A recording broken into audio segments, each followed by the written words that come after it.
Good morning and welcome back to all of the viewers. My name is Isaac Newt and I come to you to further continue our Good Morning Organisms program.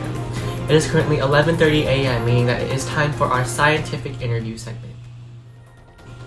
Today we are met with specialized dietitian Goodall, who is here to inform us about the pros and the cons of golden rice. Jones will be speaking on the ethical debate behind this new innovation. Jones? Hello Isaac, and good morning to all of the Good Morning Organisms viewers. My name is Goodall, and I'm here today to inform you all about golden rice. It's a pleasure being on the program. Hello Jones. Could you please start us off and briefly let us know about what golden rice is? Yes, I would love to. Golden rice is a type of rice that is genetically modified to supply vitamin A. It is also referred to as a GMO, or a genetically modified organism. Scientists have been able to insert a pigment known as beta-carotene into the grain, where, from there, our bodies convert the beta-carotene into vitamin A. This in return has a few benefits and concerns that I will share later. Sounds great. Now, before we continue, could you tell me more about genetically modified organisms? Of course, Isaac. Genetically modified organisms are made by a process called genetic engineering. When scientists genetically engineer something, it means that they're taking the DNA or genes out of one organism to put them into another organism. This makes it so that the organism receiving the DNA can physically show it. Could you go more in depth on how scientists transfer this DNA? Sure. Scientists take tools known as restriction enzymes that act like scissors to cut out their desired gene.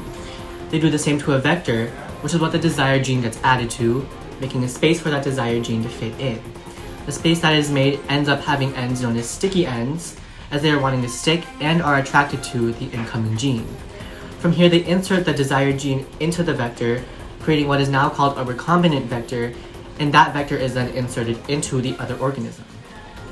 Wow, that is fascinating. Now, do you know if there's a more natural way to create an organism such as golden rice? Yeah, there is one other way referred to as selective breeding. Selective breeding simply takes two organisms and breeds them together to create an organism that holds certain traits. Golden rice, however, is not selectively bred, as its genes are directly modified, meaning that they cannot be a result of two organisms bred together. Now, Jones, do you know why golden rice was created? I remember you mentioning earlier that there were benefits that came with the consumption of golden rice. Yes, golden rice was made to fight against VAD, otherwise known as vitamin A deficiencies. Details from the World Health Organization show that vitamin A deficiencies are an affliction worldwide, affecting approximately 250 million preschool children alone. If left untreated, blindness, a weakened immune system, and possible death may occur. But luckily, with golden rice being a supplement, people who have access to it that suffer from a deficiency are able to quickly tend to that deficiency. Now, of course, with the positives come the negatives. What concerns does the production of golden rice raise? There is speculation that the creation and the consumption of golden rice is unnecessary and dangerous. The Friends of the Earth organization states that the beta-carotene capacity of golden rice does not meet the needed amount of vitamin A intake for those with a deficiency. It must also be noted that the production of golden rice can lead to the production of golden rice byproducts.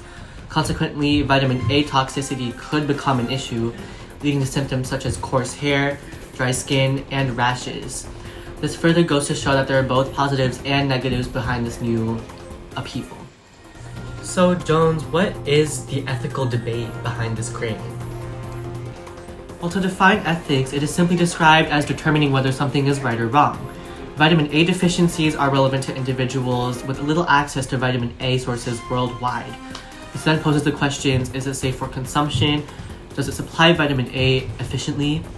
And these questions then enlarge the perspective. Could toxic byproducts be further created with golden rice? Could golden rice be released into the environment, ruining biodiversity and allowing for it to interact with other crops? Ultimately, the ethical debate behind golden rice has to do with necessity and the simple definition of ethics.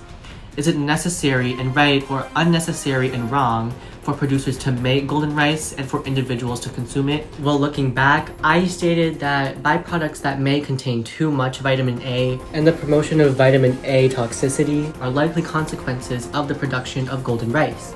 Furthermore, we looked at the fact that although it does supply vitamin A, it does not exactly meet up with the necessary amount of vitamin A that people who are struggling with a deficiency need.